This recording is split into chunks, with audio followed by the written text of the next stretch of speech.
संसद में वंदे मातरम की 150वीं वर्षगांठ पर हुई विशेष चर्चा के दौरान केंद्रीय मंत्री चिराग पासवान ने कहा कि ये अवसर केवल 150 साल पूरे होने का उत्सव नहीं, बल्कि आने वाले 150 सालों के लिए वंदे मातरम की भावना को मजबूत नींव देने की भी समय है।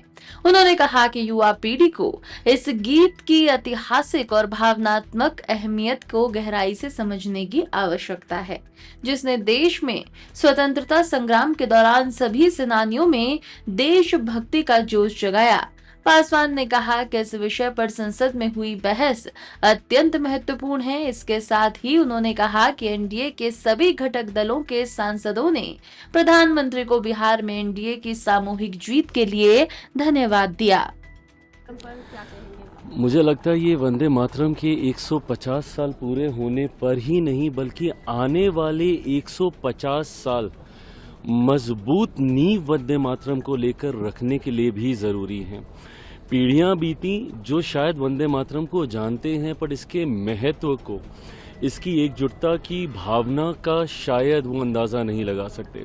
और ख़ास तौर पर युवा पीढ़ी जो may be first time voters हों, जो इस बार लोकतंत्र में अपनी भागीदारी निभा रहे हों, संभवतः शायद वो कभी इस भावना को नहीं समझ पाएंगे कि क्या दीवानगी थी वंदे मातरम को लेकर।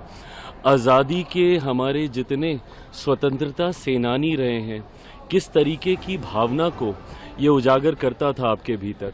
तो मैं मानता हूं कि युवा पीढ़ी और बेहतर तरीके से वंदे मातरम और इसके महत्व और ख़ास तौर पर इसकी भावना को समझे। उसके लिए मुझे लगता है कि आज जो सदन में बहस होने जा रही है बहुत महत्वपूर्ण है। युवा पीढ़ी से विशेष तौर पर आग्रह करूंगा कि ज़रूर इस बहस को सुने, हर किसी की बातों पर ज़रूर ध्यान दें।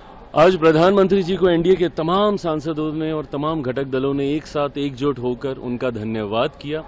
जिस तरीके से प्रधानमंत्री नरेंद्र मोदी जी की वजह से, मुख्यमंत्री नीतीश कुमार जी की वजह से और एनडीए पांचों घटक एक साथ आने की वजह से जिस तरीके से प्रचंड जीत बिहार में एनडीए को मिली है, इसके सूत्रधार मेरे प्रधानमंत्री रहे हैं। तो आज तमाम सांसदों ने मुलाकात कर उनको विशेष तौर पर धन्यवाद, बधाई दी।